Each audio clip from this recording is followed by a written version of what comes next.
Catus Maximus here. This time a little video about high-speed steel spade bits. These were things that were around, I guess, in the 70s and 80s. Kind of hard to track information. They tend to be one of the bit more obscure of tooling because they were pretty expensive and they fell out of favor. It's actually pretty difficult to find anything similar to this today, even from more boutique specialty tooling companies. And once again, it's just a expense. Not to be confused like companies like Diablo, and there's all sorts of high performance spade bits, but they are high speed because they're high performance and they're made out of steel. So it's kind of a misnomer and you'll get a lot of hits on that. But it is different from the high-speed steel that drill bits are made out of.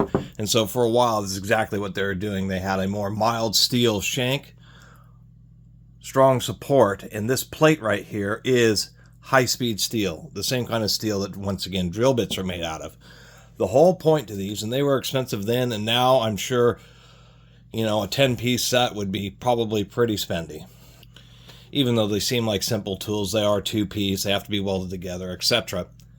The purpose is that these were long-lasting spade bits. And if you do a lot of install, if you're an electrician doing new installs, plumbers, all sorts of, a lot of carpentry tasks mainly, where you're drilling tons and tons of holes and you're wearing out spade bits, high-speed steel just lasts so much longer because, one, it's a very hard steel, and two, the reason it's called high speed is it was developed for in the early days of metal manufacturing and machining, or early decades, I should say, as a grade of steel that could cut other steels and actually have a decent amount of lifetime.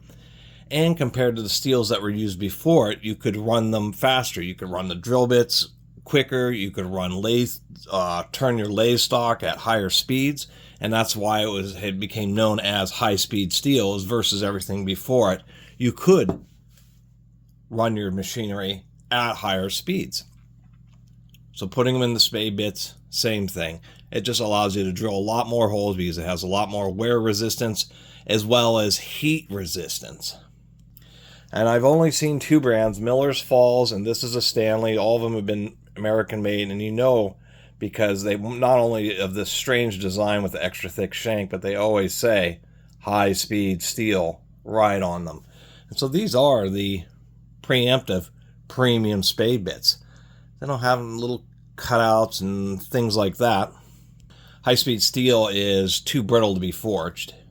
When you get it, even when it's hot enough to become plastic, it still wants to crack apart. It's one of the issues with high-speed steel.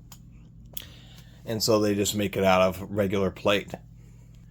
You can still resharpen them. You just have to use a Dremel and a grinder, and it just takes a little bit more time because it's a tougher grade steel. Using a hand file to try to sharpen one of these, you can do it, but it will hurt the file. It will wear the file a lot because, once again, high-speed steel is pretty hard.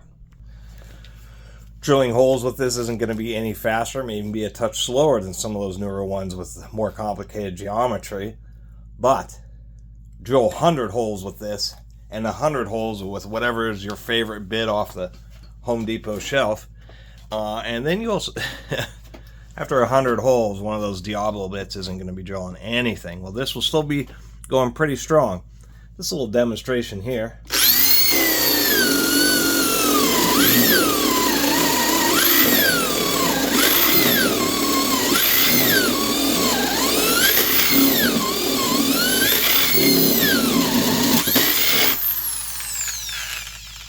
The nice thing about these high-speed steel bits is that because of the harder steel and the higher temperature resistance, even with those self-feed ones, one of these with a modern cordless drill and high gear, you can push pretty hard and drill pretty darn fast. And this one doesn't even have like a perfect edge on it. It could certainly be honed up, and you certainly can feel that I can feel it by running my finger across it. But even then, when it starts to get slightly dull, it still isn't quite as bad as a dull normal spade bit, because It dulls just much more slowly over time. And once again, they'll just take you, forcing them. That was really dry, 3.5-inch thick material there, and we just raced right through it. A little PS here. One thing I was noticing is you drill that fast through a piece of wood, you're not going to be able just to grab the spade bit. But this high-speed steel also seems to build up less heat. I mean, this thing is cooler being, slightly dull than many brand new spade bits are drilling this very same hole. So anyway, that's my little video. I wanted to make one about these. I'm sure they turn up. I've only ever found a couple individually. Once again, the only two brands I currently know of are Stanley and Miller's Falls. But as far as, genuine, long-term, long-lasting spade bits, these high-speed steels are hard to beat. Even though modern ones have all this funky geometry, and I guess, when they're sharp, they will drill faster, certainly, than this. This will punish one of these, so what extra productivity you get in the beginning, you lose as this dulls, while this thing will just remain sharp and keep drilling hole after hole.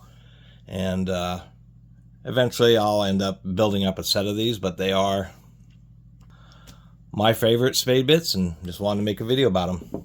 Thanks for watching.